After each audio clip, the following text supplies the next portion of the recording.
Comme annoncé dans les titres, développement du secteur de la santé au centre hospitalo-universitaire Donka, la qualification des médecins, l'offre des soins de qualité au cœur des réformes en collaboration avec l'ONG suisse Seconde Chance. Un programme est entrepris pour renforcer la pratique au sein de la chirurgie plastique. Elle est doublée d'une campagne gratuite pour réparer notamment les victimes de brûlures ou la greffe de peau. Thierno Ousmane Diallo pour en savoir davantage.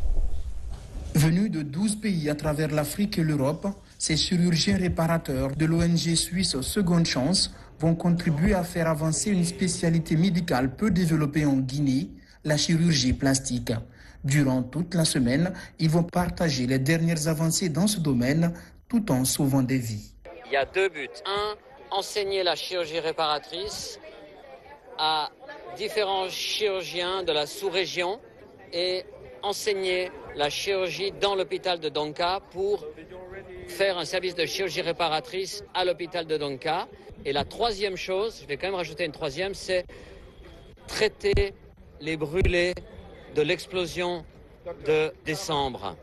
Nous avons signé une convention avec l'ONG Seconde Chance l'année dernière avec comme objectif de faire de l'hôpital national Donka le centre d'excellence pour la chirurgie plastique et la chirurgie reconstructive. Un an après ces choses faites, nous sommes heureux aujourd'hui d'accueillir l'ONG Seconde Chance pour l'organisation de la campagne gratuite de chirurgie plastique et reconstructive à l'hôpital national Donka ici.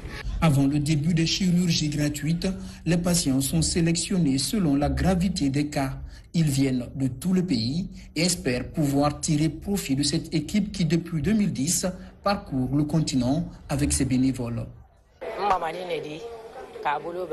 C'est mon petit enfant qui a plongé sa main dans de l'eau chaude. Les doigts sont collés. Nous sommes venus de Beila et nous sommes très heureux de cette mission.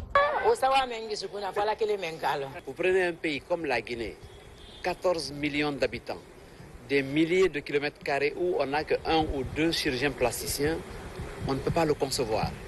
L'objectif numéro 1, c'est la formation.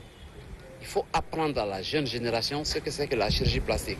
Les chirurgies plastiques gratuites débuteront demain. À terme, le CHU Donka compte œuvrer pour développer cette spécialité à travers un véritable centre spécialisé en son sein.